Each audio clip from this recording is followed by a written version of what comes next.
8 जून 2022 सुबह सुबह एक लड़की काफ़ी डरी हुई और काफ़ी चिंतित सुभाष नगर थाने में जाती है। और सुभाष नगर थाने में जाने के बाद वहाँ के जो थाना अध्यक्ष हैं उनसे अपना एक FIR लिखवाती है। अपने साथ हुए घटना को एक एक करके बताने लगती है। लड़की कहती है कि हमारी माँ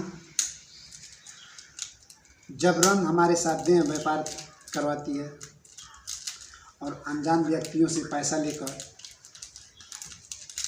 और मेरे न चाहने के बाद भी मेरे साथ संबंध बनाने के लिए राजी कर देती है। पुलिस के स्टाफ सब लोग इस कहानी को सुनने के बाद रोने लगते हैं और रोते रोते FIR को दर्ज कर लेते हैं। और FIR दर्ज करने के बाद इस केस की जांच पड़ताल करना शुरू कर देते हैं। और जब इस केस की जांच पड़ताल होती है तो इस कहानी के पीछे एक ऐसा राज खुलता है कि जो भी लोग सुनते हैं, जो भी लोग जानते हैं, सब लोग हैरान हो जाते हैं, परेशान हो जाते हैं और ये सोचने पर मजबूर हो जाते हैं कि आखिर कोई अपना होकर और अपनों के साथ इतना घिनौना काम कैसे कर सकता है। नमस्कार दोस्तों, मैं सतेंद्र निषाद आपको जिस घटना के बारे में बता रहा हूँ ये सच्ची घटना है उत्तर प्रदेश के ज़िला बरेली की।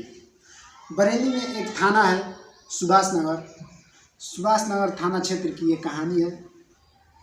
जिस बच्चे के ऊपर माँ का आंचल और माँ का प्यार रहता है वो बच्चा हमेशा खुशहाल रहता है।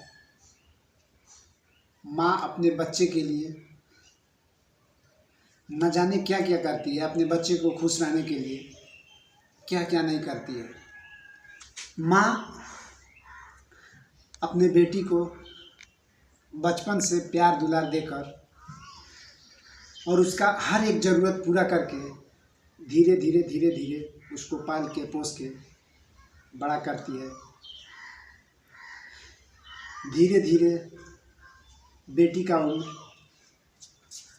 16 से 18 साल हो जाता है। और जब बेटी 18 साल प्लस होती है, धीरे धीरे जब जवान हो जाती है तो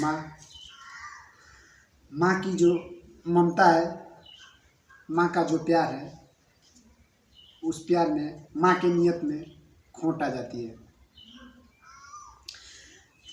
माँ अपने बेटी को साल 2020 में पहली बार एक नाजायज़ मर्द के साथ पैसा लेकर और जबरन शारीरिक संबंध बनाने के लिए मजबूर कर दिया। बेटी जब इस बात को इनकार करती है, मना करती है और किसी से कहने के लिए जब जिद करती है तो माँ अपनी बेटी को मारती है, पीटती है और ना जाने क्या क्या करती है। और कहती है कि अगर तुमने इस बात को अपने गांव वाले या किसी से भी शेयर की तो तुमको हम जान से मार देंगे। बेटी बेचारी किसी से कुछ नहीं कहती है, अपने इज्जत के लिए, माँ के सम्मान के लिए चुपचाप दर्द झेलना चालू कर देती है। और जब बेटी अपनी जुबान नहीं खोलती है तो धीरे धीरे उसके ऊपर अत्याचार बढ़ने लगता है। धीरे धीरे हर महीने, हर हफ्ते एक नया व्यक्ति से उसका भेंट होता था। और अब माँ उस बेटी को इतना डरा देती है, धमका देती है कि बेटी हर एक दिन एक नए मर्द के साथ सोने के लिए मजबूर हो जाती है। धीरे धीरे 2020, 2021 ख़त्म हो जाता है, आ जाता है 2022। 2022 जब चालू होता है तो लड़की जिसका नाम रेखा है रेखा अपने माँ के पैरों पे गिरने लगती है और दोनों हाथ जोड़ने लगती है और कहती है कि माँ,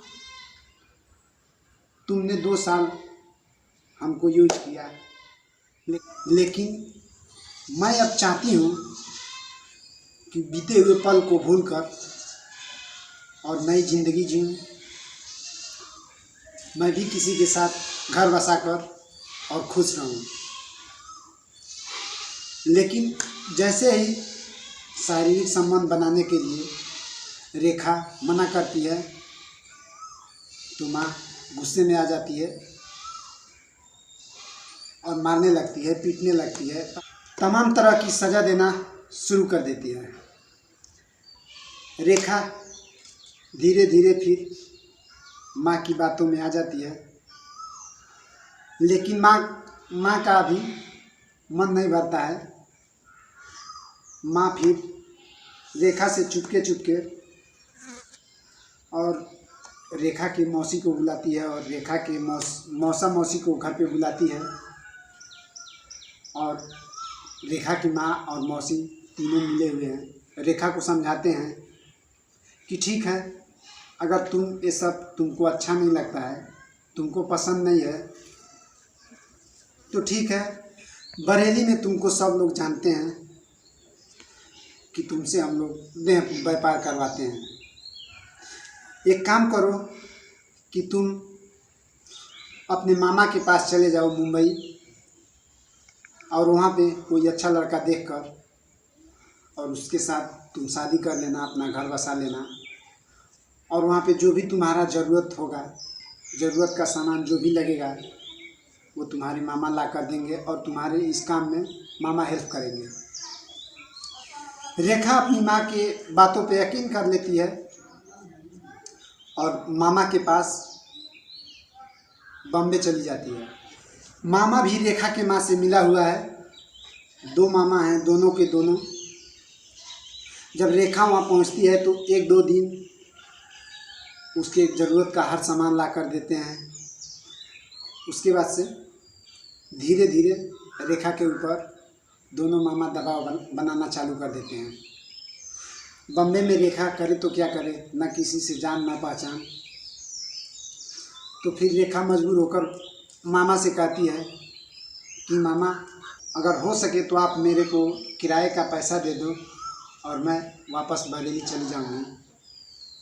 लेकिन रेखा के जो 2 मामा हैं, दोनों मामा रेखा की बात को नहीं मानते हैं और कहते हैं कि उसके लिए तुमको कहीं ना कहीं नौकरी करना पड़ेगा, कहीं ना कहीं काम करना पड़ेगा, और जैसे ही तुमको पैसा मिल जाएगा, तुम्हारे पास किराया हो जाएगा, तो तुम बरेली चले जाना।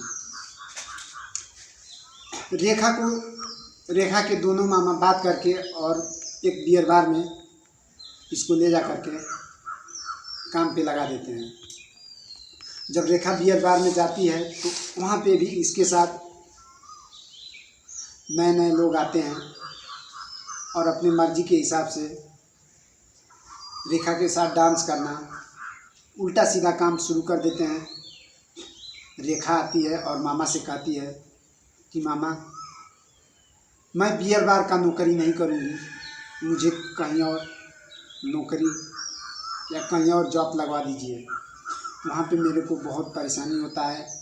लोग आते हैं और गंदी गंदी नज़रों से देखते हैं और उल्टे सीधे हरकत करते हैं। मामा कहता है कि बियर बार में जो भी जाता है उसके साथ ऐसा ही होता है, लेकिन रेखा नहीं मानती है। रेखा बियर बार में भी जाना बंद कर देती है। तो रेखा के दोनों मामा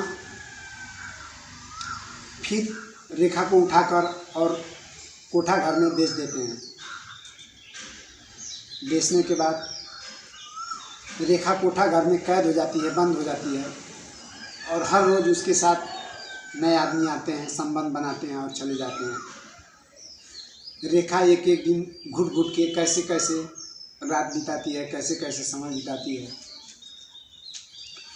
लेकिन रेखा को एक दिन वहाँ से भागने को मौका मिलता है और रात में वहाँ से निकलकर कोठा घर से बाहर आती है और जैसे ही बाहर आती है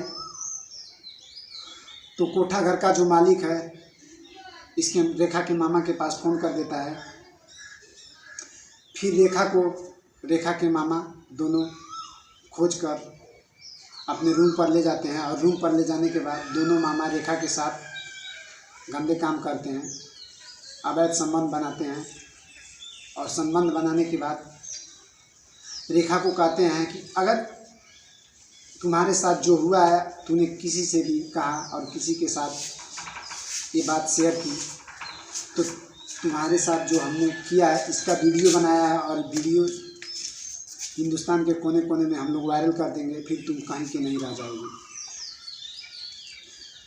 रेखा को वहाँ पे दोनों मामा इतना डरा देते हैं, धमका देते हैं कि रेखा वहाँ पे कुछ नहीं बोलती है। और दूसरे दिन जब दोनों मामा काम पे जाते हैं तो रेखा वहाँ से किसी तरह से अपना जान बचाकर और बरेली आती है। 8 जून 2022 रेखा अपने सुभाष नगर पुलिस स्टेशन में जाती है और अपने साथ हुए अत्याचार का FIR करवाती है। FIR नामजद तरीक़ों से होता है, जैसे कि मौसा मौसी और मामा और माँ, जितने भी लोग इस ग्रुप में शामिल हैं सबके ऊपर FIR दर्ज होता है। और FIR दर्ज करने के बाद कम से कम समय में आरोपियों को पुलिस अरेस्ट कर लेती है और अरेस्ट करने के बाद पुलिस कस्टडी में रख लेती है। और रेखा सभी आरोपियों के ऊपर कड़ी से कड़ी सज़ा की मांग करती है। दोस्तों, इस कहानी में माँ और बेटी का जो रिश्ता होता है, इस रिश्ते को शर्मसार कर दिया। रेखा जिसके पास भी गई शरण लेने के लिए, लेकिन सभी लोगों ने रेखा के साथ मुँह काला किया।